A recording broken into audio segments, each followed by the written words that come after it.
মেরে বাবাজিরা, এবারে পয়গম্বর নবী সুলাইমান জিজ্ঞাসা করলেন, হে আমার বিবি, সত্য কথা বলবে, আমার জন্য, স্বামীর জন্য বাসর রাতে কোনো হাদিয়া তুমি এনেছো নাকি? ওই সময় বিবিটা বলল, প্রাণের স্বামী, দেওয়ার মতন কিছুই ছিল না। আজকে আমার আব্বা যেন সকালবেলা মাছ ধরতে গিয়েছিল, অনেক মাছ পেল, তার ভিতর থেকে একটি মাছ বেছে নিয়ে বাড়িতে নিয়ে এসেছে, আমাকে বাঁচতে দিল। আমি মাছটা যেই না বাঁচতে ছিলাম, ওই মাছের পেটে থেকে আংটি পেলাম, ওই আংটিটা যত্ন করে রেখেছি, কাউকে বলি নাই, মাকেও শোনাই নাই, পিতাকেও বলি নাই, অতি যত্ন করে রেখেছি বাসর রাতে প্রাণের স্বামীর হাতে পরিয়ে দেওয়ার জন্য। একবার জোরে জোরে বলুন সুবহানাল্লাহ।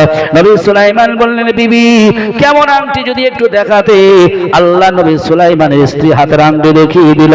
সুলাইমান নবী আল্লাহর কাছে বলেন, আল্লাহ, এটা তো অন্য কোনো আংটি নয়, আজ থেকে 1 বছর আগে যে আংটিটা হারিয়েছিলাম, ওই আংটি মুজিজার।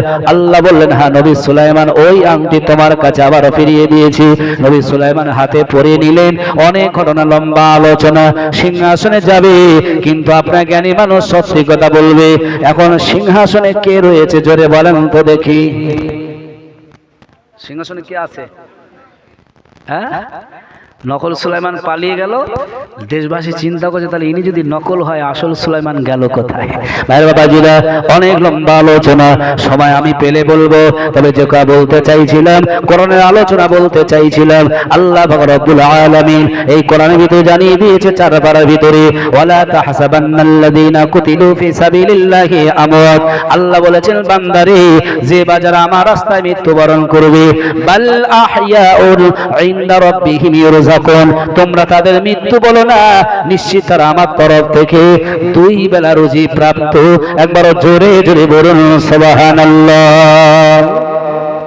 এই সবরেসানি মজলিস আমরা অনেক জায়গায় দেখেছি, জিয়ারাত হয় অনেক জায়গাও দেখেছি। শবে বরাত এলে, লাইলাতুল কদর এলে আপনার এলাকায় জিয়ারাত হয় তো নাকি? করেন নাকি আপনার মাঝে মধ্যে? তবে একটা জিনিস বলে দিই আপনাদের, এই এলাকা থেকে কোনো এক ব্যক্তি